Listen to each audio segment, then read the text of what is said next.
മാത്തമാറ്റിക്സിന്റെ career opportunities അല്ലെങ്കിൽ മാത്തമാറ്റിക്സിന്റെ അധ്യാപകർ എന്നുള്ള രീതിയിൽ നമ്മൾ അഭിമുഖീകരിക്കുന്ന ഏറ്റവും വലിയൊരു പ്രയാസം, മാത്സ് എടുത്ത് പഠിച്ചാൽ നമുക്ക് ഏതൊക്കെ മേഖലയിലേക്ക് പോകാൻ പറ്റും, ഏതൊക്കെയാണ് നമുക്ക് സാധിക്കുക, ഈ രീതിയിൽ. അതായത് അതെന്ത് ചെയ്യണം, കുട്ടികളോട് നമുക്ക് കറക്റ്റ് ആയിട്ടുള്ള അല്ലെങ്കിൽ വ്യക്തമായ ഒരു രൂപരേഖ നൽകാൻ പലപ്പോഴും സാധിക്കാറില്ല. മാത്തമാറ്റിക്സ് എല്ലാ സബ്ജക്റ്റും പോലെ തന്നെ ഡിഗ്രി പഠിക്കുക, ഡിഗ്രി കഴിഞ്ഞിട്ടുള്ള പഠനം, അങ്ങനെ ഉള്ള രീതിയിലാണ് നമ്മൾ കാണുന്നത്. അപ്പോൾ അതല്ലാതെ മാത്തമാറ്റിക്സിൽ ഏതൊക്കെയാണ് മേഖലകൾ എന്നുള്ളൊരു വ്യക്തമായ ഒരു ഔട്ട്ലൈൻ തരിക എന്ന് മാത്രമാണ് നമ്മളെ ഈ ഒരു പരിപാടിയുടെ ഉദ്ദേശം. അതായത് ഈ ഇരിക്കുന്ന നമ്മളെ ശ്രമിക്കുന്ന അധ്യാപകരെല്ലാവരും ഹയർ സെക്കൻഡറിയിൽ മാത്തമാറ്റിക്സ് കൈകാര്യം ചെയ്യുന്ന ആൾക്കാരാണ്. വിവിധ മേഖലകളിൽ അവരുടെ കാര്യങ്ങളൊക്കെ അറിയുന്ന ആൾക്കാരുമാണ്. അതുകൊണ്ട് തന്നെ ഇതിന്റെ ഒരു ഔട്ട്ലൈൻ മാത്രമാണ് നമ്മൾ ഇവിടെ പ്രൊവൈഡ് ചെയ്യുന്നത്. പലപ്പോഴും മാത്സ് മാത്രമായിട്ടുള്ള കരിയർ അല്ല, മാത്സും സ്റ്റാറ്റിസ്റ്റിക്സും ഫിസിക്സും ഒക്കെ റിലേറ്റഡ് ആയിട്ടുള്ള സബ്ജക്റ്റുകളിൽ കൂടെയാണ് നമ്മളെ കുട്ടികൾ മുന്നോട്ട് പോകുന്നത്. അതുകൊണ്ട് തന്നെ നമ്മൾ അതിന്റെ നാൾവഴികളിലൂടെ പോയിക്കൊണ്ടിരിക്കുകയാണ്. മാത്സ് ആണ് നമുക്ക് എപ്പോഴും ഏത് മേഖലയിലേക്ക് എത്തണമെങ്കിലും മാത്തമാറ്റിക്സ് നമ്മളെ ഒരുപാട് സഹായിക്കുന്നതാണ്. വേറെയുള്ള സബ്ജക്റ്റുകൾക്ക് അതിൻ്റെതായിട്ടുള്ള ഇമ്പോർട്ടൻസ് ഉണ്ട്, പക്ഷെ മാത്തമാറ്റിക്സിൽ ഇപ്പോൾ ഡാറ്റാ സയൻസ് ഏറ്റവും എമർജിങ് ആയിട്ടുള്ള ഒരു മേഖല ഡാറ്റാ സയൻസ് ഉണ്ട്, ഫൈനാൻസ്, ഡിസൈൻ, അതേപോലെ സിവിൽ സർവീസ് എക്സാമുകൾ, ഡിഫൻസ്, റിസർച്ച്, ഇങ്ങനെ ഒരുപാട് മേഖലകളിലേക്ക് നമ്മളെ കുട്ടികളെ നയിക്കാൻ നമുക്ക് സാധിക്കും. അതുകൊണ്ട് തന്നെ മാത്തമാറ്റിക്സ് നമ്മൾ രണ്ട് ബ്രോഡായിട്ടുള്ള മേഖലകളാക്കി മാറ്റിയിട്ടുണ്ട്. അതായത് ഒന്ന്, കുറച്ച് ഡെപ്തിൽ മാത്തമാറ്റിക്സ് പഠിച്ചു കഴിഞ്ഞാൽ നമുക്ക് ഏതൊക്കെ മേഖലയിലേക്ക് എത്താൻ പറ്റും. അല്ലെങ്കിൽ രണ്ടാമത്തെ ഓപ്ഷൻ, മാത്സ് പവേർഡ് കരിയേഴ്സ് ഏതൊക്കെയാണ്. അതായത് മാത്സിന്റെ കോർ സബ്ജക്ട്, മാത്തമാറ്റിക്സിനോട് അത്രയും ഇഷ്ടം തോന്നുന്ന ആൾക്കാർ ഇനിയും മാത്തമാറ്റിക്സ് തന്നെ പഠിച്ചു പോകണം, ആ മാത്തമാറ്റിക്സിൽ തന്നെ മുഴുകി അവന്റെ ജീവിതകാലം മുഴുവൻ കഴിയണം എന്ന് ആഗ്രഹിക്കുന്ന ആൾക്കാർക്ക് അതിന്റെ റിസർച്ച് മേഖലകളിൽ വരെ എത്തിച്ചേർന്ന് മാത്തമാറ്റിക്സിൽ മുഴുകി ജീവിക്കാൻ അവർക്ക് സാധിക്കുന്നതാണ്. നല്ല രീതിയിലുള്ള സ്ഥാപനങ്ങൾ അതിന് വേണ്ടിയിട്ടുണ്ട്. രണ്ടാമത്തത് മാത്സ് പവേർഡ് ആണ്. അതായത് engineering, data science, actuarial science എന്നുള്ള കുറെ മേഖലകളുണ്ട്. ഇപ്പോൾ CA, എക്കണോമിക്സ്, അല്ലെങ്കിൽ ഡിഫൻസ് സർവീസ്, ഇതിലൊക്കെ നമുക്ക് പോകാനുള്ള രണ്ടാമത്തെ റൂട്ടും നമുക്ക് തിരഞ്ഞെടുക്കാം. അപ്പോൾ ആഫ്റ്റർ +2 ചൂസ് രണ്ടെണ്ണം. അതായത് ഒന്നുകിൽ പവർ മാത്തമാറ്റിക്സിലേക്ക് പോവാം, അല്ലെങ്കിൽ മാത്സ് പവർ ചെയ്യുന്ന ചില മേഖലകളിലേക്ക് നമുക്ക് പോവാം. പ്യുവർ മാത്സ് നമുക്ക് പഠിക്കാൻ, അതായത് പ്യുവർ മാത്സിലെ ഏറ്റവും നമുക്ക് കൂടുതൽ ചെയ്യാൻ പറ്റുന്ന ഒരു മേഖല റിസർച്ച് മാത്തമാറ്റീഷ്യൻ, അതല്ലെങ്കിൽ റിസർച്ച് മേഖലയിൽ മുഴുകി നമുക്ക് പോകാൻ പറ്റും. അതിൽ ഇന്ത്യയിലത്തെ ഏറ്റവും നമ്പർ 1 സ്ഥാപനങ്ങളെ പറ്റിയിട്ടാണ് നമുക്ക് പറയാനുള്ളത്. TSI അല്ലെങ്കിൽ Tata institute of fundamental research, ഇങ്ങനത്തെ സ്ഥാപനങ്ങളുണ്ട്. അപ്പൊ ഇതിൽ നമുക്കൊരു ചോദ്യം വരിക, ഈ +2 കഴിഞ്ഞ ഒരു കുട്ടിക്ക് എന്തിനാണ് ഈ റിസർച്ച് സ്ഥാപനങ്ങളെ പറ്റിയിട്ടുള്ള ഒരു ഐഡിയ? അങ്ങനെയാണെങ്കിൽ മാത്രമേ നമുക്ക് കുട്ടിയോട് പറയാൻ പറ്റുള്ളൂ നിങ്ങൾക്ക് ഏത് ലെവലിലാണ് നമുക്ക് ജോലി കിട്ടാൻ സാധ്യത. +2 കഴിഞ്ഞ് BSc മാത്സ് കഴിഞ്ഞ ഉടനെ ഇവർക്ക് പ്ലേസ്മെന്റ് ഉണ്ടാവില്ല, അല്ലെങ്കിൽ വളരെ റയർ ആയിട്ടുള്ള പ്ലേസ്മെന്റുകളാണ് ഉണ്ടാവാൻ സാധ്യത. പക്ഷെ അതിൽ നിന്ന് നമ്മൾ PGയും അതേപോലെ തന്നെ നമ്മളുടെ അടുത്ത മേഖലയിലേക്ക്, റിസർച്ച് മേഖലയിലേക്കൊക്കെ കടന്നു കഴിഞ്ഞാൽ വളരെ നല്ല മേഖലയിലേക്ക് നമുക്ക് പോകാൻ പറ്റും. അതിനെ പറ്റിയ സ്ഥാപനങ്ങളും നമുക്കുണ്ട് എന്ന് പറയാം. കൺവെൻഷണൽ ആയിട്ട് നമ്മൾ പഠിച്ചു വരുന്നത് BSc മാത്സ്, അത് ഹോണേഴ്സ് ആണ്. ഇപ്പൊ 4 ഇയർ ഡിഗ്രി കോഴ്സുകളാണ്. അതൊക്കെ നമുക്ക് അധ്യാപകർക്ക് തന്നെ അറിയുന്ന കാര്യങ്ങളാണ്. അത് കഴിഞ്ഞ് നമ്മൾ PG പ്രോഗ്രാമുകളിലേക്ക് പോകും. അത് കഴിഞ്ഞിട്ട് ഒന്നുകിൽ PhD അല്ലെങ്കിൽ ഇന്റഗ്രേറ്റഡ് PhD, ഈ രീതിയിലേക്ക് കാര്യങ്ങൾ മാറിക്കൊണ്ടിരിക്കുകയാണ്. അപ്പോൾ അധ്യാപകർ നമുക്ക് പറയാൻ പറ്റുക, ഈ മേഖലകളിൽ എത്തിക്കഴിഞ്ഞാൽ, ഇത്രയും ഉന്നത സ്ഥാനങ്ങളിൽ എത്തിക്കഴിഞ്ഞാൽ നമുക്ക് വിചാരിച്ച പോലെ പോകാൻ പറ്റും. ഇനി റിസർച്ച് അല്ലെങ്കിൽ കോളേജ് അല്ലെങ്കിൽ യൂണിവേഴ്സിറ്റി പ്രൊഫസേഴ്സ് ആണ് വേറൊരു മേഖലയിലേക്ക് നമുക്ക് പോകാൻ പറ്റുക. അതും നമുക്ക് യൂണിവേഴ്സിറ്റിയിൽ ഇപ്പോൾ നമുക്ക് പ്രൊഫസർ ആവണമെന്നുണ്ടെങ്കിൽ PhD വേണം. ഇപ്പൊ PhDയിലേക്ക് എത്തണമെന്നുണ്ടെങ്കിൽ ഇപ്പോൾ നെറ്റ്, സെറ്റ്, അല്ലെങ്കിൽ നമ്മൾ ഹയർ സെക്കൻഡറിയിൽ അധ്യാപകനാവണമെങ്കിൽ ഉള്ള യോഗ്യത എന്തൊക്കെയാണ്, അതൊക്കെ നമുക്കൊന്ന് കുട്ടികൾക്കൊന്ന് വിശകലനം ചെയ്ത് കൊടുക്കാൻ പറ്റും. ഹൈസ്കൂളിൽ മാത്തമാറ്റിക്സ് പഠിപ്പിക്കുന്ന ഒരു അധ്യാപകനാവണമെങ്കിൽ ഏതൊക്കെ മേഖലയിൽ കൂടെ നമ്മൾ കടന്നു പോകണം, ഇതൊക്കെ നമ്മൾ അധ്യാപകർക്ക് അറിയുന്നതാണ്. എന്നിരുന്നാലും ഒന്ന് കുട്ടികൾക്കൊന്ന് ഓർമ്മിപ്പിക്കുക എന്ന് മാത്രമേ ഉള്ളൂ.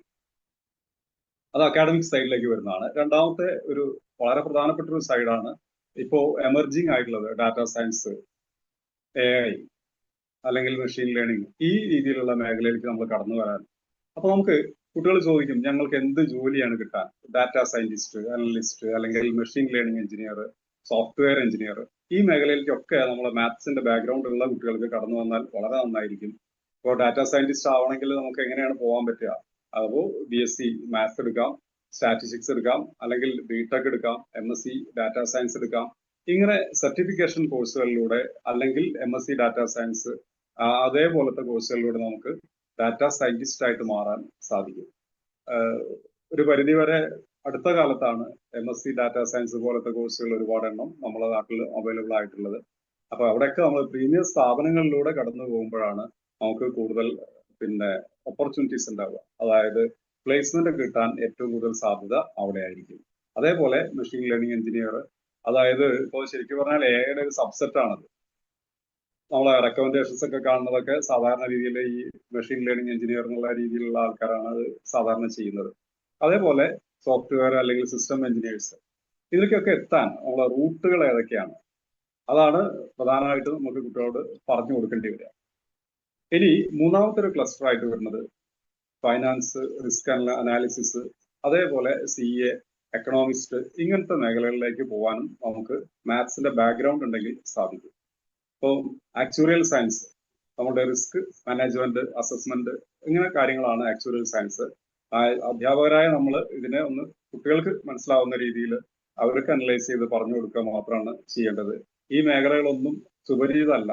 എന്നിരുന്നാലും കുട്ടികൾ അവരുടെ ഇപ്പോഴത്തെ പല പുതിയ മെത്തേഡ്സ് ഉപയോഗിച്ചിട്ട്, ഒന്നുകിൽ നമ്മൾ റീൽസ് കണ്ടിട്ടോ അല്ലെങ്കിൽ നമ്മളുടെ ഏതെങ്കിലും സോഷ്യൽ മീഡിയ പ്ലാറ്റ്ഫോമുകളോ അവരുടെ ഫ്രണ്ട്സ് പറഞ്ഞിട്ടൊക്കെയാണ് കുട്ടികൾ ഇത് അറിയുക. പക്ഷെ പലപ്പോഴും അത് വ്യക്തമായ ധാരണ ഇല്ലെങ്കിൽ ചിലപ്പോൾ നമ്മൾ അവിടെ പോയി ബുദ്ധിമുട്ടിലാവും. അതുകൊണ്ട് കുട്ടികൾക്ക് അത് പറഞ്ഞു കൊടുക്കണം, ഇങ്ങനത്തെ മേഖലകളുണ്ട് ആക്ച്വറൽ സയൻസിൽ എത്താൻ. അപ്പൊ നമുക്ക് കേരളത്തിൽ തന്നെ ശരിക്കും പറഞ്ഞാൽ BSc actuarial science, MSc actuarial science ഒക്കെ വരുന്ന കോളേജസ് ഉണ്ട്. കേരള യൂണിവേഴ്സിറ്റിന്റെ കീഴിലുണ്ട്. അങ്ങനെ ഒരുപാട് സ്ഥലത്ത് ഇങ്ങനത്തെ കോളേജസ് വന്നിട്ടുണ്ട്.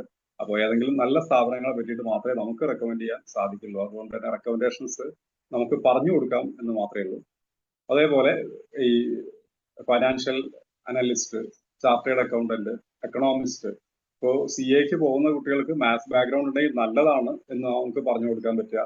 അതേപോലെ എക്കണോമിക്സ് എന്നുള്ളത് ശരിക്കും പറഞ്ഞാൽ MA എക്കണോമിക്സ് അല്ലെങ്കിൽ BA എക്കണോമിക്സ് എന്നുള്ളതിനേക്കാളും കൂടുതൽ MSc എക്കണോമിക്സ് എന്നുള്ള രീതിയിലേക്ക് കാര്യങ്ങൾ മാറിയിട്ടുണ്ട്. ഇപ്പോ കേരളത്തിന് പുറത്തുള്ള പല സ്ഥാപനങ്ങളിൽ, നല്ല സ്ഥാപനങ്ങളിൽ, ഗോഖലെ ഇൻസ്റ്റിറ്റ്യൂട്ട് പോലത്തെ പല സ്ഥാപനങ്ങളിലേക്കും അല്ലെങ്കിൽ CUET വഴി നമുക്ക് അഡ്മിഷൻ എടുക്കുന്ന പല സ്ഥാപനങ്ങളിലേക്കും മാത്സ് ഒരു പേപ്പറായിട്ട് +2 തലത്തിൽ പഠിച്ച കുട്ടികൾക്കാണ് അവസരം ഉള്ളത്. അതുകൊണ്ട് തന്നെ അത് കുട്ടികളെ ഒന്ന് റിമൈൻഡ് ചെയ്യുന്നതും ഓർമ്മിപ്പിക്കുന്നതും നല്ലതാണ്. എക്കണോമിക്സ് അല്ലെങ്കിൽ എക്കണോമെട്രിക്സ് എന്നുള്ള തലത്തിലേക്ക് അത് വളർന്നുകൊണ്ടിരുന്ന വലിയൊരു ശാസ്ത്രശാഖയാണ്. നമ്മളെ കുട്ടികൾക്ക് ഒരുപാട് ഓപ്പർച്യൂണിറ്റീസ് ഉള്ളതാണ്, അവസരങ്ങൾ അവിടെ ഉണ്ട്. ഇനിയുള്ളത് നമുക്കുള്ളത് എഞ്ചിനീയറിംഗ് മേഖലകളാണ്.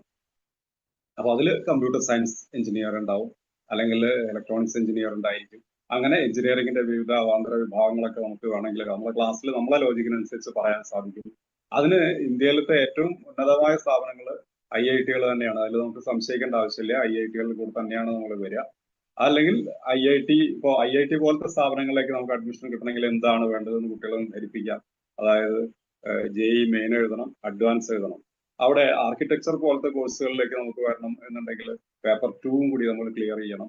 അതേപോലെ NDA എക്സാം എഴുതി നമുക്ക് ഡിഫൻസ് മേഖലയിലേക്ക് കടന്നു വരാം. ഡിഗ്രി കഴിഞ്ഞ കുട്ടികൾക്കാണെങ്കിൽ CDS വഴി അല്ലെങ്കിൽ കമ്പൈൻഡ് ഡിഫൻസ് സർവീസ് വഴി നമ്മളുടെ ഡിഫൻസിലേക്ക് നമുക്ക് എത്തിച്ചേരാൻ സാധിക്കും. അതേപോലെ അപ്കാറ്റ്, അങ്ങനെ ഡിഫറെന്റ് ആയിട്ടുള്ള പല എക്സാമുകളുണ്ട്. സിവിൽ സർവീസുകളിലേക്ക് നമുക്ക് UPSC പരീക്ഷകൾ എഴുതിയിട്ട് മാത്സ് ഒരു ഓപ്ഷൻ ആയിട്ട് എടുത്തു വരാം. അതിന്റെ കൂട്ടത്തിൽ തന്നെ നമുക്ക് പറയാൻ പറ്റുന്നത് IES അല്ലെങ്കിൽ ISS, അതായത് ഇന്ത്യൻ സ്റ്റാറ്റിസ്റ്റിക്കൽ സർവീസ് അല്ലെങ്കിൽ ഇന്ത്യൻ എക്കണോമിക് സർവീസ് എന്നുള്ള മേഖലകളും കൂടി കുട്ടികളെ ഓർമ്മിപ്പിക്കുന്നത് നന്നായിരിക്കും. ഇനി എവിടെയാണ് നമുക്ക് മാത്തമാറ്റിക്സ് പഠിക്കാൻ സാധിക്കുക, പ്രീമിയർ ആയിട്ടുള്ള സ്ഥാപനങ്ങൾ ഏതൊക്കെയാണ് എന്നുള്ളതിന്റെ ഒരു ലഘു വിവരണം മാത്രമാണ് നമ്മളിവിടെ ചെയ്യാൻ പോകുന്നത്. വളരെ പെട്ടെന്ന്, അതായത് മാത്തമാറ്റിക്സ് പഠിക്കുന്ന സ്ഥാപനങ്ങൾ നമുക്കറിയാം. ഏത് സ്ഥാപനത്തിലായാലും പഠിക്കുമ്പോൾ നമ്മൾ മനസ്സിലാക്കേണ്ട പ്രധാനപ്പെട്ട, അധ്യാപകർ എന്നുള്ള രീതിയിൽ നമ്മൾ മനസ്സിലാക്കേണ്ട പ്രധാനപ്പെട്ട ഒരു ഐഡിയ, നമ്മൾ IIT-കളിലോ അല്ലെങ്കിൽ അങ്ങനത്തെ ഉന്നത സ്ഥാപനങ്ങളിലോ നമ്മൾ BS-MS ഡിഗ്രികൾ കംപ്ലീറ്റ് ചെയ്യുമ്പോൾ അവിടുത്തെ സിലബസ് വളരെ അപ്ഡേറ്റഡ് ആയിരിക്കും. മാത്രമല്ല അത് ഇൻഡസ്ട്രീനോട് ചേർന്ന് കിടക്കുന്ന പല കോഴ്സുകളായിരിക്കും. BSc മാത്തമാറ്റിക്സ് മാത്രമല്ല, അല്ലെങ്കിൽ ഓണേഴ്സ് മാത്രമല്ല ഉണ്ടാകും. അവിടെ ഡാറ്റാ സയൻസും AI-യും അല്ലെങ്കിൽ കമ്പ്യൂട്ടിങ്ങും ഒക്കെ കടന്നു വരുന്ന പല ഡിഫറെന്റ് ആയിട്ടുള്ള കോഴ്സുകളുണ്ട്. പല സ്ഥലത്തും നമുക്ക് പ്ലേസ്മെന്റ് ഉണ്ട്. അതേപോലെ ആ മേഖലകൾ ഏതൊക്കെയാണെന്ന് കുട്ടികൾക്കൊന്ന് പരിചയപ്പെടുത്തി കൊടുക്കണം. അപ്പോൾ പലതരത്തിലുള്ള 3, അതായത് 3 ടയർ ആയിട്ട് മാറ്റിയിട്ടുണ്ട്. അത് സൗകര്യത്തിന് വേണ്ടി പറയുന്നതാണ്. കുട്ടികളോട് പറയുമ്പോൾ ഇത്രയ്ക്കൊന്നും വിശാലമായിട്ട് നമുക്ക് പറയണമെന്ന് അറിയില്ല. എന്തായാലും റിസർച്ച് ഇൻസ്റ്റിറ്റ്യൂട്ടുകൾ ഇന്ത്യയിൽ റിസർച്ച് മേഖലയിൽ വരെ പടർന്നു കിടക്കുന്ന, അല്ലെങ്കിൽ റിസർച്ച് മേഖലയ്ക്ക് കൂടുതൽ പ്രാധാന്യം കൊടുക്കുന്ന ചില ISI, അല്ലെങ്കിൽ നമുക്ക് ചെന്നൈ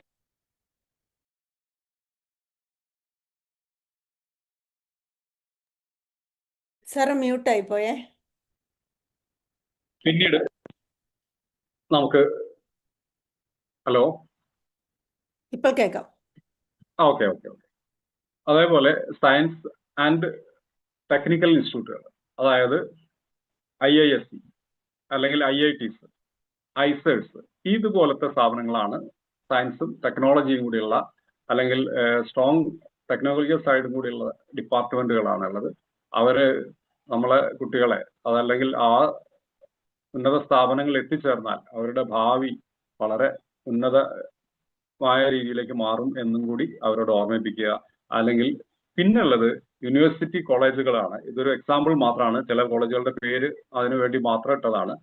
അങ്ങനത്തെ കോളേജിലാണെങ്കിൽ നമുക്ക് അക്കാഡമിക് രംഗത്തേക്കും, അല്ലെങ്കിൽ അവർക്ക് സ്ട്രോങ് അക്കാഡമിക് ബാക്ക്ഗ്രൗണ്ട് ഉള്ള കോളേജുകളിൽ നമുക്ക് മാത്തമാറ്റിക്സ് പഠിക്കുകയാണെങ്കിൽ അവിടുന്ന് പ്ലേസ്മെന്റ് നമുക്ക് പ്രതീക്ഷിക്കാം. അതിന്റെ ഞാൻ ചില പോയിന്റുകൾ ഒരു ഹിൻസ് ആയിട്ട് നമ്മളിവിടെ കാണിച്ചിട്ടുള്ളത്, MA economics, MSc demography and biostatistics, MSc actuarial science, ഇങ്ങനത്തെ കോഴ്സുകളൊക്കെ നമ്മളെ കേരള യൂണിവേഴ്സിറ്റിയിലും ഉണ്ട് എന്ന് ഞാൻ ഓർമ്മിപ്പിക്കാൻ വേണ്ടി സ്ലൈഡ് ഇവിടെ ഇട്ടു എന്ന് മാത്രമേ ഉള്ളൂ.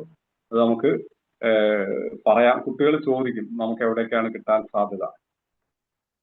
ഇനി നമുക്ക് ഏറ്റവും പ്രധാനപ്പെട്ട ചില സ്ഥാപനങ്ങളിൽ നിന്ന് പരിചയപ്പെടുത്താം. അതായത് ഇന്ത്യൻ സ്റ്റാറ്റിസ്റ്റിക്കൽ ഇൻസ്റ്റിറ്റ്യൂട്ട് ഉണ്ട്.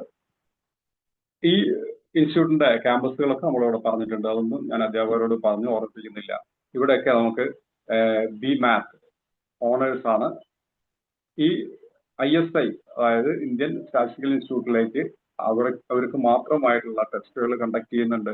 ആ ടെസ്റ്റുകൾ കുട്ടികളോട് എഴുതാൻ പറയണം. അവിടെ BMath ഉണ്ട്. മാത്സ് ആയതുകൊണ്ട് മാത്രമാണ് BSTAT-ഉം അവിടെ നമുക്കുണ്ട്. അതേപോലെ BSDS, അതൊരു പുതിയ കോഴ്സാണ്. സ്റ്റാറ്റിസ്റ്റിക്കൽ ഡിസൈൻ, അതായത് നമുക്ക് പുതിയ ഏറ്റവും അഡ്വാൻസ്ഡ് ആയിട്ടുള്ള 1-2 കോഴ്സുകളാണ്. അതുപോലെ MMaths, MSTAT, PhD ഉണ്ട്. റിസർച്ച് ലെവലിൽ നമുക്ക് ഉള്ള നല്ലൊരു സ്ഥാപനമാണ് ISI. ഇന്ത്യൻ സ്റ്റാറ്റിസ്റ്റിക്കൽ ഇൻസ്റ്റിറ്റ്യൂട്ടിന്റെ എൻട്രൻസുകൾ എഴുതാൻ കുട്ടികളോട് നിർബന്ധമായിട്ടും പറയണം. ആ കോഴ്സുകൾ കഴിയുന്നതോടുകൂടി തന്നെ പ്ലേസ്മെന്റ് കിട്ടാനും, അല്ലെങ്കിൽ ഹയർ സ്റ്റഡീസിലേക്ക് പോകാനും നമുക്ക് ഒരുപാട് സാധ്യതയുണ്ട്. ഡാറ്റാ സയൻസ് ഒക്കെ ഒരുപാട് കോഴ്സുകൾ അവിടെ നടക്കുന്നുണ്ട്. അതിൽ സർട്ടിഫിക്കറ്റ് പ്രോഗ്രാമുകൾ നടക്കുന്നുണ്ട്, PG പ്രോഗ്രാമുകളുണ്ട്, PhD ഉണ്ട്. ഇതൊക്കെ നമ്മുടെ ISIയുടെ പ്രത്യേകതയാണ്. അടുത്ത ഏറ്റവും പ്രീമിയർ ആയിട്ടുള്ളതാണ് CMI എന്ന പേരിൽ നമ്മൾ പറയുന്ന ചെന്നൈ മാത്തമാറ്റിക്കൽ ഇൻസ്റ്റിറ്റ്യൂട്ട്. ഈ ISI പോലത്തെ സ്ഥാപനങ്ങളും അതേപോലെ ചെന്നൈ മാത്തമാറ്റിക്കൽ ഇൻസ്റ്റിറ്റ്യൂട്ട് സ്ഥാപനങ്ങളൊക്കെ പഠിക്കാൻ നമുക്ക് മാത്തമാറ്റിക്സ് ആൻഡ് കമ്പ്യൂട്ടർ സയൻസ്, അല്ലെങ്കിൽ മാത്തമാറ്റിക്സ് ആൻഡ് കമ്പ്യൂട്ടിങ്, ഇങ്ങനത്തെ ഡിഫറെന്റ് ആയിട്ടുള്ള ഓപ്ഷൻസ് ആണുള്ളത്. ഡാറ്റാ സയൻസ് മേഖലയിലേക്കും അതേപോലത്തെ AI-യിലേക്കൊക്കെ കടന്നു പോകാൻ നമുക്ക് ഒരുപാട് സാധ്യതയുള്ള കോഴ്സുകളാണ് അവിടെ ഉള്ളത്. അവിടെ നമ്മൾ ശ്രദ്ധിക്കേണ്ടത് എന്താ വെച്ചാൽ, പല കുട്ടികളും നമ്മളുടെ സ്കോളർഷിപ്പുകൾ ഉണ്ടോ, അല്ലെങ്കിൽ നമുക്ക് പൈസ, അല്ലെങ്കിൽ നമ്മളുടെ ഫീസ് താങ്ങാൻ പറ്റാത്ത രീതിയിലൊക്കെ ഉണ്ടെങ്കിൽ നമുക്ക് പറയേണ്ടത്, അവരോട് നമ്മൾ എൻകറേജ് ചെയ്യേണ്ടത്, അവർക്ക് പലർക്കും മെറിറ്റ് സ്കോളർഷിപ്പുകൾ ഉണ്ട്, ഫീസ് ഒഴിവാക്കി കൊടുക്കുന്ന പരിപാടികളുണ്ട് എക്കണോമിക് ബാക്ക്വേർഡ് ആയിട്ടുള്ള ആൾക്കാർക്ക്, അല്ലെങ്കിൽ ഹോസ്റ്റൽ സൗകര്യങ്ങളൊക്കെ അവർ തന്നെ ചെയ്തു കൊടുക്കുന്ന പല കാര്യങ്ങളുണ്ട്. ഇതിലൊക്കെ ഏറ്റവും രസകരമായ ചില കാര്യങ്ങൾ, CMI പോലത്തെ സ്ഥാപനങ്ങളിലൊക്കെ 1:5, അറൌണ്ട് 1:5 ആണ് ടീച്ചർ സ്റ്റുഡന്റ് റേഷ്യോ എന്ന് പറയുന്നത്. അപ്പോൾ അത്രയ്ക്കും മികച്ച സ്ഥാപനങ്ങളാണ്. മാത്രമല്ല ഇവരുടെയൊക്കെ അലുമിനി നെറ്റ്വർക്ക് അത്രയും വലുതായിരിക്കും. ഈ അലുമിനി നെറ്റ്വർക്കിന്റെ ഗുണം എന്താണെന്ന് വെച്ച് കഴിഞ്ഞാൽ പ്ലേസ്മെന്റിന് വേണ്ടിയിട്ട് നമുക്ക് ഒരുപാട് സഹായിക്കുന്നതാണ്. അതേപോലെ റിസർച്ച് രംഗത്ത് ഇന്ത്യയിലത്തെ ഏറ്റവും നല്ല ഒരു സ്ഥാപനമാണ് TIFR, Tata institute of fundamental research. ഇതിൽ നമ്മൾ ശ്രദ്ധിക്കേണ്ടത് അവിടെ ഇന്റഗ്രേറ്റഡ് PhD പ്രോഗ്രാമുകളാണ് കൂടുതലായിട്ടും. റിസർച്ച് മേഖലയിലേക്ക് കോൺസെൻട്രേറ്റ് ചെയ്യുന്നതാണ്. അതിന്റെ അഡ്മിഷൻ പ്രോസസ്സൊക്കെ നമുക്ക് പിന്നീട് കുട്ടികൾക്ക് മനസ്സിലാക്കാവുന്നതാണെങ്കിലും നമ്മൾ പറയുന്നത് ഇങ്ങനത്തെ സ്ഥാപനങ്ങൾ എത്തിച്ചേർന്നാൽ നിങ്ങൾക്ക് നല്ല രീതിയിൽ ശോഭിക്കാൻ സാധിക്കും, നിങ്ങളുടെ ഭാവി സുരക്ഷിതമായിരിക്കുന്നു എന്ന് മാത്രമാണ് നമ്മോട് പറയേണ്ടത്. അതുപോലത്തെ വേറൊരു സ്ഥാപനമാണ് Indian institute of science Bangalore. അവിടെ ബിടെക് പോലത്തെ കോഴ്സുകളുണ്ട്, ഡിഗ്രി കോഴ്സുകൾ, പല ഡിഗ്രി കോഴ്സുകളുണ്ട്. നമ്മൾ മാത്തമാറ്റിക്സിന്റെ കാര്യം പറയുന്നതുകൊണ്ട് BSc റിസർച്ച് മാത്തമാറ്റിക്സ് അവിടെ നമുക്കുണ്ട്. അതേപോലെ BTech in mathematics and computing ഉണ്ട്, MSc മാത്തമാറ്റിക്സ് ഉണ്ട്, PhD ഉണ്ട്. ഇവിടെയും നമ്മൾ പറയാവുന്ന കാര്യങ്ങൾ ഫൈനാൻഷ്യൽ അസിസ്റ്റൻസ് സ്കൂൾ തന്നെ അല്ലെങ്കിൽ സ്ഥാപനം തന്നെ നൽകുന്നുണ്ട്. ഇൻസ്പയർ സ്കോളർഷിപ്പുകൾ നമുക്ക് അവൈലബിൾ ആണ്. അതേപോലെ ഗവൺമെന്റ് ഫെലോഷിപ്പുകൾ നമുക്ക് കിട്ടാൻ സാധ്യതയുള്ള സ്ഥലമാണ്. അതുകൊണ്ട് തന്നെ കുട്ടികളോട് ഒരിക്കലും ആ സ്ഥാപനത്തിൽ എത്തിക്കഴിഞ്ഞാൽ നമുക്ക് ഫീസ് അടയ്ക്കാൻ പറ്റാതെ ആരും അങ്ങനെ വല്ലാതെ പിന്നിലേക്ക് പോകാനുള്ള സാധ്യത ഇല്ല എന്നും കൂടി നോക്കണം. ഇനി നമ്മളെ അധ്യാപകർക്ക് തന്നെ ഇതിനെ പറ്റിയിട്ടുള്ള അറിയുന്നുണ്ടാവും. അവരുടെ കാര്യങ്ങൾ കൂടി അതിൽ അനലൈസ് ചെയ്ത് പറയാം. IITs, അതായത് BSMS ഡ്യുവൽ ഡിഗ്രി കോഴ്സുകൾ ഒരുപാടെണ്ണം IIT-കളിലുണ്ട്. അതേപോലെ മാത്തമാറ്റിക്സ് ആൻഡ് കമ്പ്യൂട്ടേഷണൽ മാത്തമാറ്റിക്സ് എന്നൊക്കെ പറഞ്ഞുള്ള ചില മേഖലകൾ ഉയർന്നു വരുന്ന മേഖലകളാണ്. കുട്ടികൾക്ക് പരിചയപ്പെടുത്താം. ഇങ്ങനെയൊക്കെ ഉണ്ട്. നമ്മൾ മാത്തമാറ്റിക്സ് മാത്രമല്ല, അതിന്റെ സ്പെഷ്യലൈസേഷനോട് കൂടിയിട്ടുള്ള പല കോഴ്സുകളും IIT പോലത്തെ സ്ഥാപനങ്ങളിൽ പ്ലേസ്മെന്റ് അടക്കം ഈ മേഖലയിൽ നിന്ന് നമുക്ക് നേരിട്ട് നടക്കുന്നുണ്ട് എന്നും കൂടി കുട്ടികളെ ഓർമ്മിപ്പിക്കുക. PhD പോലത്തെ കാര്യങ്ങളും അവിടെ നമുക്ക് സ്പെഷ്യലൈസ് ചെയ്യാനുള്ള മാർഗങ്ങളൊക്കെ ഉണ്ട്. അപ്പോൾ ഇങ്ങനത്തെ സ്ഥാപനങ്ങളിലേക്ക് എത്തിച്ചേരാൻ വേണ്ട അടിസ്ഥാനപരമായ കാര്യങ്ങൾ, ഒന്ന് നമുക്ക് IIT JEE അഡ്വാൻസ് വഴി നമുക്ക് കയറി പോവാം. ഇപ്പൊ MSc മാത്തമാറ്റിക്സിന് ഒരു കുട്ടിക്ക് പോകണം എന്നുണ്ടെങ്കിൽ IIT JAM എഴുതിയിട്ട് നമുക്ക് കയറി പോവാം. അപ്പൊ ഇത് നമ്മളോട് കുട്ടികളോട് പറയേണ്ടത്, BSc മാത്സ് പഠിച്ചാൽ നമ്മൾ വെറുതെ ആവില്ല, അടുത്ത സ്റ്റെപ്പിലേക്ക് നമുക്ക് ഉയർന്നു പോകാൻ സാധിക്കും എന്ന് തന്നെ അവരോട് പറഞ്ഞു കൊടുക്കണം. ജോലി സാധ്യതകളും അങ്ങനെ തന്നെയാണ്. ഐസറിലും BSMS ഡ്യുവൽ ഡിഗ്രിയാണ്, 5 ഇയർ കോഴ്സുകളാണ്. അതിൽ നമുക്ക് ഐസർ ആപ്റ്റിറ്റ്യൂഡ് ടെസ്റ്റ് വഴിയാണ് നമ്മൾ അതിലേക്ക് പ്രവേശനം നേടുക. അതേപോലെ PhD ഉണ്ട്. അപ്പോൾ PhD പോലത്തെ കോഴ്സുകളും അല്ലെങ്കിൽ നമുക്ക് PhD ചെയ്യാനും പറ്റും. അതേപോലെ BSMS ഡ്യുവൽ ഡിഗ്രി പ്രോഗ്രാമുകളും നമുക്ക് അവിടെ ഐസർ പോലത്തെ സ്ഥാപനങ്ങളിലേക്കുണ്ട്. ഐസറിലും ഇൻസ്പയർ സ്കോളർഷിപ്പുകളും പിന്നെ അതേപോലെ മെറിറ്റ് സ്കോളർഷിപ്പുകളും അവൈലബിൾ ആണ്. അതൊന്ന് ഓർമ്മിപ്പിച്ചാൽ മതി. NIT-കളും നല്ല രീതിയിൽ നമുക്ക് കുട്ടികളെ ഉപദേശിക്കാൻ പറ്റിയ അല്ലെങ്കിൽ അവർക്ക് എത്തിച്ചേരാൻ പറ്റിയ നല്ല സ്ഥാപനങ്ങളാണ്. JEE അഡ്വാൻസ് വെച്ചിട്ട് JEE മെയിൻ വെച്ചിട്ട് നമുക്ക് കയറി പോകാൻ പറ്റിയ സ്ഥാപനങ്ങളാണ്. ഇതിന്റെ കൂട്ടത്തിൽ IIIT-കൾ, Indian institute of information technology എന്നുള്ള സ്ഥാപനങ്ങളുണ്ട്. അതുപോലെ സെൻട്രലി ഫണ്ടഡ് ആയിട്ടുള്ള പല പല സ്ഥാപനങ്ങൾ നമുക്ക് കുട്ടികൾക്ക് കയറി പോകാൻ പറ്റും. അതിൽ MSc മാത്തമാറ്റിക്സ് ഒക്കെ നമുക്ക് ജാമിന്റെ സ്കോർ വെച്ചിട്ട് തന്നെയാണ് ഇവിടെയൊക്കെ നമുക്ക് പോകാൻ സാധിക്കുക. ഇതിന്റെ ഒരു കമ്പാരിസൺ മാത്രമാണ്. ഈ കമ്പാരിസൺ ടേബിൾ നമ്മൾ അധ്യാപകർക്ക് ഉപയോഗപ്പെടുത്താം. അതായത് ISIL ബെസ്റ്റ് എന്തിനാണ് നമുക്ക് ISIL പോവുക എന്തിനാന്ന് വെച്ച് കഴിഞ്ഞാൽ സ്റ്റാറ്റിസ്റ്റിക്സ് ആണ്, പ്യുവർ മാത്സ് ആണ്.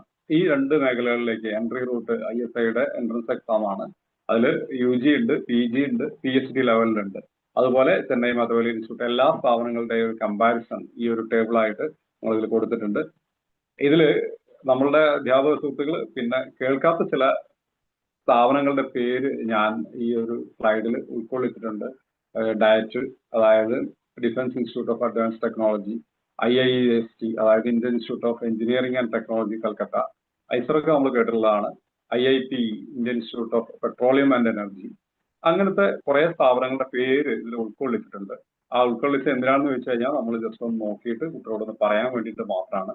നമുക്ക് ഈ സ്ഥാപനങ്ങളിലേക്കൊക്കെ പോവാൻ, അതായത് ഈ സ്ഥാപനങ്ങളൊക്കെ ഡയറക്റ്റ് ഡിഗ്രി ആയിക്കൊള്ളുന്നില്ല, നമുക്ക് PG ലെവലിലേക്ക് പോകാനും റിസർച്ച് ലെവലിലേക്കും പോകാനുള്ള അവസരങ്ങളുണ്ട്. അതുപോലെ institute of mathematics and applications Bhubaneswar, നമ്മൾ ഒരിക്കലും കേൾക്കാത്ത അല്ലെങ്കിൽ നമ്മളെ ഒട്ടും സുപരിചിതമല്ലാത്ത ചില ഇൻസ്റ്റിറ്റ്യൂട്ടുകളാണ്. അതേപോലെ അവിടെയുള്ള കോഴ്സുകളുടെ ഒരു വൈവിധ്യം, MSc ഇൻ കമ്പ്യൂട്ടേഷണൽ ഫിനാൻസ്, അല്ലെങ്കിൽ MA MSc in maths with data science, ഇങ്ങനെ ചില കോഴ്സുകൾ സ്പെസിഫിക് ആയിട്ട് ഉണ്ട്. അത് കുട്ടികളുടെ ഒരു മനസ്സിലുണ്ടായാൽ മതി, ഇങ്ങനത്തെ സ്ഥാപനങ്ങൾ ഉണ്ട് എന്നുള്ളത് നമ്മൾ ഒന്ന് ജസ്റ്റ് ഒന്ന് ബോധവാന്മാരായിരിക്കുക. അതേപോലെ MSc ബയോസ്റ്റാറ്റിസ്റ്റിക്സ് വെറ്റിനറി യൂണിവേഴ്സിറ്റിയിൽ പൂക്കോട്, നമുക്ക് ഈ ഒരു സ്ഥാപനമുണ്ട്. ഈ സ്ഥാപനത്തിൽ MSc ബയോസ്റ്റാറ്റിസ്റ്റിക്സ് എന്നുള്ളൊരു കോഴ്സ് ഉണ്ടെന്ന് ഓർമ്മിച്ചാൽ മതി, ജസ്റ്റ് നമുക്ക് പറയാൻ വേണ്ടിയിട്ട്. അതേപോലെ റെയിൽ ആൻഡ് ട്രാൻസ്പോർട്ടേഷൻ യൂണിവേഴ്സിറ്റി, ഇന്ത്യയിൽ തന്നെ ഈ യൂണിവേഴ്സിറ്റി ഉണ്ടെന്ന് കുട്ടിയോട് പറയാ. അവിടെ ഡിഫറെന്റ് ആയിട്ടുള്ള MBA പ്രോഗ്രാംസും MSc പ്രോഗ്രാംസും ഉണ്ട്. ഈ പല MBA പ്രോഗ്രാംസിലും അടിസ്ഥാന മാത്തമാറ്റിക്സ് ഒരു പേപ്പറായിട്ട് പഠിച്ചിട്ടുണ്ടാവണം എന്നുള്ളത് പല സ്ഥലത്തും, അതായത് MBA കോമൺ ആയിട്ട് എല്ലാവർക്കും പോകാൻ പറ്റുന്ന MBAസും ഉണ്ട്. അല്ലാതെ MSc മാത്തമാറ്റിക്സോ സ്റ്റാറ്റിസ്റ്റിക്സോ കഴിഞ്ഞിട്ട് പോകാൻ പറ്റിയ MBA കോഴ്സുകളും ഉണ്ട് എന്നുള്ളത് കുട്ടികളെ ധരിപ്പിക്കണം. അപ്പൊ നമുക്കൊരു മേൽക്കൈ ഉണ്ടാവുക ഈ മാത്തമാറ്റിക്സിന്റെ ബാക്ക്ഗ്രൗണ്ട് ഉള്ളവർക്ക് MBA ഉണ്ട് എന്ന് കുട്ടികളോട് മനസ്സിലാക്കിയിരിക്കുമ്പോഴാണ്. അതുപോലെ ചില റെപ്യൂട്ടഡ് ആയിട്ടുള്ള സ്ഥാപനങ്ങൾ. അപ്പൊ ഈ റെപ്യൂട്ടഡ് ആയിട്ടുള്ള സ്ഥാപനങ്ങളിലൊക്കെ നമ്മൾ എത്തിച്ചേരാനുള്ള വഴികൾ മാത്രമാണ് നമുക്ക് പറഞ്ഞു കൊടുക്കാൻ സാധിക്കുക. അതായത് അതിൽ നമ്മൾ ഏറ്റവും കോൺസെൻട്രേറ്റ് ചെയ്യേണ്ടത് ഒന്ന് CUET ആണ്. മറ്റുള്ള എൻട്രൻസുകൾ നമ്മൾ പറഞ്ഞു കഴിഞ്ഞു. CUET പോലുള്ള കോഴ്സുകൾ നമുക്കുണ്ട്. ആ CUET വഴി നമുക്ക് കയറി പോകാൻ പറ്റും. കോമൺ യൂണിവേഴ്സിറ്റി എൻട്രൻസ് ടെസ്റ്റ് എന്നുള്ളത് നമ്മുടെ കുട്ടികൾ അറിഞ്ഞിരിക്കേണ്ട അതാണ്. പല സ്ഥാപനങ്ങളിലേക്കും അഡ്മിഷന് വേണ്ടിയിട്ട് മാത്തമാറ്റിക്സ് ഒരു പേപ്പറായിട്ട് എഴുതണം. നിർബന്ധമായിട്ടും BSc മാത്തമാറ്റിക്സ് അല്ലെങ്കിൽ ഓണേഴ്സ് പോലത്തെ ഡാറ്റാ സയൻസിലൊക്കെ സ്പെഷ്യലൈസേഷനുള്ള BSc കോഴ്സുകൾ ഡിഫറെന്റ് ആയിട്ടുള്ള സെൻട്രൽ യൂണിവേഴ്സിറ്റീസിലും അതേപോലെ CUETയുടെ സ്കോർ ആക്സെപ്റ്റ് ചെയ്യുന്ന പല സ്ഥാപനങ്ങളിലും ഉണ്ട്. കുട്ടികളെ അതിനു വേണ്ടിയിട്ട് ബോധവാന്മാരാക്കുക. അതാണ് നമ്മൾ അധ്യാപകർ എന്നുള്ള രീതിയിൽ നമുക്ക് ചെയ്യാൻ പറ്റുക.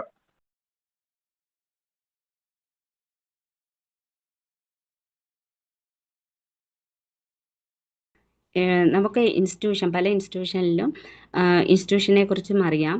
അപ്പോൾ ആ ഇൻസ്റ്റിറ്റ്യൂഷനിൽ എത്തിപ്പെടാൻ കുട്ടികൾ ചോദിക്കുന്ന ചില ചോദ്യങ്ങളാണ്. ഡൽഹി യൂണിവേഴ്സിറ്റിയിലെ ഇതെങ്ങനെയാ ടീച്ചറെ എന്ന് ചോദിക്കലുണ്ട്.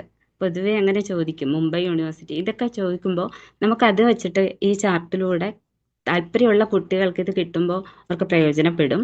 അപ്പോൾ അതിൽ ഫസ്റ്റ് പറയാനുള്ളത് നമ്മുടെ ഇൻസ്റ്റിറ്റ്യൂഷൻ ഇന്ത്യയിലെ വിവിധ തരം ഇൻസ്റ്റിറ്റ്യൂഷൻസ് ആണ്. അവിടെ CUET common university entrance test വഴിയാണ് ഇതുപോലെയുള്ള പ്രീമിയർ നാഷണൽ ലെവലിലെ ഇൻസ്റ്റിറ്റ്യൂഷനിൽ കയറാൻ പറ്റുക. അവിടെ എല്ലാം BSc ഓണേഴ്സ് ഇൻ മാത്സ് ഉണ്ടാകും, പിന്നെ MSc ഉണ്ടാകും. ചില ഇൻസ്റ്റിറ്റ്യൂഷൻസിൽ PhD എല്ലാം പ്രൊവൈഡ് ഉണ്ടാവും. അപ്പോൾ ഇവിടെ CUET വഴി ന്യൂഡൽഹിയിലെ വിമൻസ് കോളേജാണ് അവിടെ മിറൻഡ ഹൗസ് എന്ന് പറയുന്ന അവിടെയും അതുപോലെ CUETയുടെ എൻട്രൻസ് മുഖേന ഉത്തർപ്രദേശിലെ അൽഹർ മുസ്ലിം യൂണിവേഴ്സിറ്റി, ന്യൂഡൽഹിയിലെ തന്നെ Lady Shri Ram College of Women, Hyderabad University Hyderabad, ഉത്തർപ്രദേശിലെ ബനാറസ് ഹിന്ദു യൂണിവേഴ്സിറ്റി, ഇത്തരം യൂണിവേഴ്സിറ്റിയിലെ പ്രീമിയർ ഇൻസ്റ്റിറ്റ്യൂഷൻസ് ഒക്കെ നമുക്ക് BS പ്രോഗ്രാംസ് അല്ലെങ്കിൽ 4 year BS honours degree maths programmes ചെയ്യാൻ വേണ്ടിയിട്ട് CUET എൻട്രൻസ് വഴിയാണ് കുട്ടികൾക്ക് അഡ്മിഷൻ ലഭിക്കുക. അതുപോലെ തന്നെ മധ്യപ്രദേശിലെ ബിറ്റ്സ് പിലാനി എന്ന് പറയുന്ന യൂണിവേഴ്സിറ്റിയിൽ നമുക്ക് അഡ്മിഷൻ ലഭിക്കണമെങ്കിൽ ബിറ്റ്സാറ്റ് എന്ന് പറയുന്ന അഡ്മിഷൻ ടെസ്റ്റിലൂടെ അല്ലെങ്കിൽ എൻട്രൻസ് ടെസ്റ്റിലൂടെ വേണം എഴുതാനുള്ളത്. അവിടെ bachelor of engineering mathematics and computing എന്ന് പറയുന്ന 4 ഇയർ കോഴ്സാണ് അവിടെ നിന്ന് ലഭിക്കുന്നത്. പിന്നെ തമിഴ്നാടുള്ള SRM institute of science and technology, അവിടെ BS owners in mathematics SRM നടത്തുന്ന JEEയുടെ ഒരു എൻട്രൻസ്, അവർ തന്നെ നടത്തുന്ന ഒരു എൻട്രൻസ് ടെസ്റ്റ് വഴിയാണ് അഡ്മിഷൻ ലഭിക്കുക. അതുപോലെ ഒഡീസ, അവിടെ IMA ഭുവനേശ്വർ വരുന്ന ആ യൂണിവേഴ്സിറ്റിയിലെ admission based on entrance test അവർ തന്നെ നടത്തുന്ന എൻട്രൻസ് ടെസ്റ്റ് വഴിയാണ് കയറാൻ കഴിയുക. പിന്നെ ലയോള കോളേജ് തമിഴ്നാടുള്ള ആ കോളേജിലേക്ക് PS പ്രോഗ്രാംസിന് +2 മാർക്കിൻ്റെ ബേസിസിലാണ് അഡ്മിഷൻ എടുക്കാൻ കഴിയുക. പിന്നെ വെസ്റ്റ് ബംഗാളിലെ Indian association for the cultivation of science, അവിടെ ഇൻ്റഗ്രേറ്റഡ് ബാച്ചിലേഴ്സ് മാസ്റ്റേഴ്സ് പ്രോഗ്രാമാണ്. സയൻസ് തന്നെയാണ് അവിടെ മാത്സ്, മറ്റ് സയൻസ് സബ്ജക്റ്റുകളുണ്ടാകും. അതിൽ മാത്സ് കിട്ടണമെങ്കിൽ അവർ നടത്തുന്ന ഒരു പ്രീ ഇൻ്റർവ്യൂ സ്ക്രീനിങ് ടെസ്റ്റും അതുപോലെ ഒരു സബ്സിക്വൻ്റ് ഇൻ്റർവ്യൂവും കൂടി ചേർത്തിട്ടാണ് അവിടെ അഡ്മിഷൻ ലഭിക്കുക. പിന്നെ ജാമിയ മില്ലിയ എന്ന് പറയുന്ന യൂണിവേഴ്സിറ്റിയിൽ CUET എൻട്രൻസ് ടെസ്റ്റ് തന്നെയാണ്, പക്ഷെ അവിടെയുള്ള സബ്ജക്റ്റ് എന്ന് പറയുന്നത് BSc അപ്ലൈഡ് മാത്തമാറ്റിക്സ് ആണ്. ഇനി നമുക്ക് അറിയേണ്ടത് കേരളത്തിലെ ടോപ്പ് ലെവൽ കോളേജുകളാണ്. അവിടെ എല്ലാ കോളേജസിലും അവരുടെ ഹൈലൈറ്റ് ചെയ്യുന്നതെന്ന് പറഞ്ഞാൽ എക്സലൻറ്റ് ഫാക്കൽറ്റി ആണ്, പിന്നെ അക്കാഡമിക് റെപ്യൂട്ടേഷൻ ഉണ്ടാകും, ഗുഡ് പ്ലേസ്മെൻറ്റ് കിട്ടും. ഇതൊക്കെയാണ് എല്ലാത്തിലെയും ഹൈലൈറ്റ് ആയുള്ള കാര്യങ്ങൾ. പിന്നെ പ്രോഗ്രാംസ് എന്ന് പറയുമ്പോൾ BSc, MSc, PhD, പിന്നെ ഓരോന്നിനെയും നാക്കിൻ്റെ ഗ്രേഡ് തിരിച്ചിട്ടുണ്ടാകും. അത്തരത്തിൽ വരുന്ന ഒരു റാങ്കിങ് രീതിക്കുള്ള കോളേജുകളാണ് വരിക. പിന്നെ പ്രീമിയം സ്റ്റഡി അതിലെ പ്രധാനപ്പെട്ട കോളേജുകൾ എന്ന് പറയുന്നത് സെൻറ് തെരേസാസ് കോളേജ് ഓട്ടോണോമസ് ആണ് എറണാകുളത്തുള്ള. ഇപ്പം നമുക്ക് ഇവിടെ പഠിക്കാൻ പറ്റുന്ന കോളേജുകളിലെ കുട്ടികളെ വിടാൻ പറ്റുന്ന കോളേജുകൾക്ക് ഒന്നീ ഓട്ടോണോമസ് ആയിരിക്കും, അല്ലെങ്കിൽ ഗവൺമെൻറ് ആയിരിക്കും. ടോപ്പ് ലെവലിലെ കേരളത്തിലെ കോളേജുകളിലെ സെൻറ് തെരേസ് കോളേജ് ഓട്ടോണോമസ് ആണ്. പിന്നെ കൊച്ചിയിലെ സേക്രഡ് ഹാർട്ട് കോളേജ് ഓട്ടോണോമസ് ആണ്. ചങ്ങനാശ്ശേരിയിലെ സെൻറ് ബ്രിജ്മാൻ കോളേജ് ഓട്ടോണോമസ് ആണ്.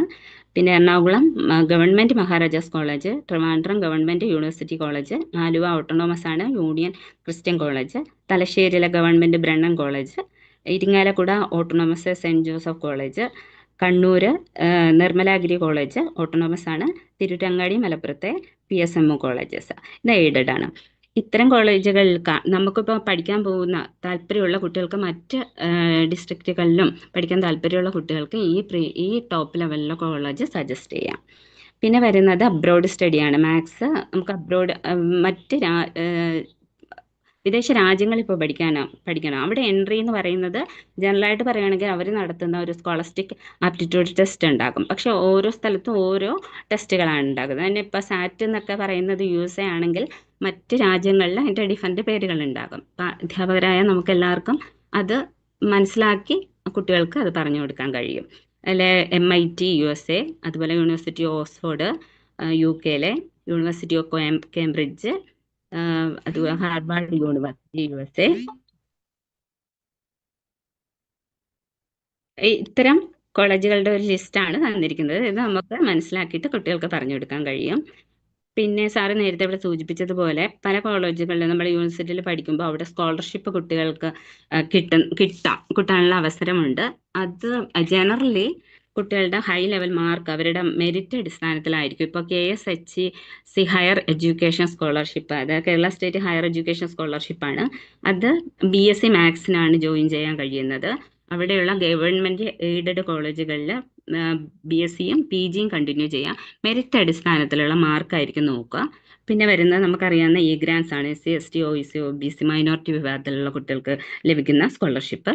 ദെൻ പോസ്റ്റ് മെട്രിക് സ്കോളർഷിപ്പ്, അത് മുസ്ലിം ക്രിസ്ത്യൻ വിഭാഗത്തിൽപ്പെടുന്ന കുട്ടികൾക്ക് അതിൻ്റെ വരുമാനം 2 ലക്ഷത്തിൽ താഴെ ആയിരിക്കണം. ട്യൂഷൻ ഫീയും മെയിൻ്റനൻസ് അലവൻസും കൂടെ കിട്ടുന്നതായിരിക്കും. അത് ഹയർ എഡ്യൂക്കേഷനിൽ ഇത് കണ്ടിന്യൂ ആയിട്ട് കിട്ടുന്നതായിരിക്കും അവരുടെ മാർക്കിൻ്റെ നിലവാരം അനുസരിച്ച്. Central sector scheme of scholar CSSS, അത് +2 ഹൈ മാർക്ക് ലെവൽ കുട്ടികൾക്കാണ് ലഭിക്കുക. പിന്നെ മെറിറ്റ് കം മീൻസ് സ്കോളർഷിപ്പ്, സാമ്പത്തികമായി പിന്നോക്കം നിൽക്കുന്ന മൈനോറിറ്റി വിഭാഗത്തിലെ കുട്ടികൾക്ക് ലഭിക്കുന്ന സ്കോളർഷിപ്പുകൾ കേരളത്തിലുള്ള പ്രധാനപ്പെട്ട സ്കോളർഷിപ്പുകളാണ്. പക്ഷേ അടുത്ത സ്ലൈഡ്. ഇനി ദെൻ വരുന്നത് നാഷണൽ ലെവൽ സ്കോളർഷിപ്പുകളാണ്. അത് inspire scholarship, national scholarship portal NSP, പിന്നെ SBA ആശ എന്ന് പറയുന്ന SBA foundation scholarship, HDFC Parivartan, HDFC ബാങ്ക്സിൻ്റെ സപ്പോർട്ടോട് കൂടിയുള്ള ഒരു സ്കോളർഷിപ്പാണ്. പിന്നെ LIC ഗോൾഡൻ ജൂബിലി. ഇത്തരം സ്കോളർഷിപ്പുകൾ കുട്ടികൾക്ക് ലഭിക്കുന്നത് ഏറ്റവും ടോപ്പ് ലെവലിലെ മാർക്ക് വാങ്ങിച്ച് പഠിക്കുന്ന കുട്ടികൾക്ക്. ഇത്തരം അവസരങ്ങളും കുട്ടികൾക്ക് ഉണ്ട് എന്ന കാര്യം നമുക്ക് പറഞ്ഞു കൊടുക്കാം. കേരളത്തിലും നാഷണൽ ലെവലിൽ സ്കോളർഷിപ്പുകളും. ഇനി വരുന്നത് ഫേമസ് ഇന്ത്യൻ മാത്തമെറ്റീഷ്യൻസ് ആണ്. നമുക്ക് എല്ലാവർക്കും അറിയാവുന്ന പോലെ നമ്മുടെ ഇന്ത്യയിലും അതുപോലെ തന്നെ ഇന്ത്യയിലെ ചിലപ്പോൾ സിറ്റിസൺഷിപ്പ് പുറത്തായിരിക്കും. അങ്ങനെയുള്ള ഒട്ടനവധി മാത്തമെറ്റീഷ്യൻസ് ഉണ്ട്. ഇവരുടെയൊക്കെ ചിത്രങ്ങൾ നമ്മൾ കുട്ടികളെ കാണിച്ചു, അവർക്കൊരു ഇൻസ്പിറേഷൻ, മാത്സ് താല്പര്യമുള്ള കുട്ടികൾക്ക് ഇവരുടെ കുറച്ച് കഥകളൊക്കെ പറഞ്ഞു കൊടുത്താൽ തീർച്ചയായിട്ടും അവർക്കത് മൈൻഡിലുണ്ടാകും. അത് നമുക്ക് ആ കുട്ടികളിൽ ഹയർ എഡ്യൂക്കേഷൻ മാത്സ് തിരഞ്ഞെടുക്കാനും അവർക്ക് കൂടുതൽ മോട്ടിവേഷൻ ആകാനും സഹായിക്കും.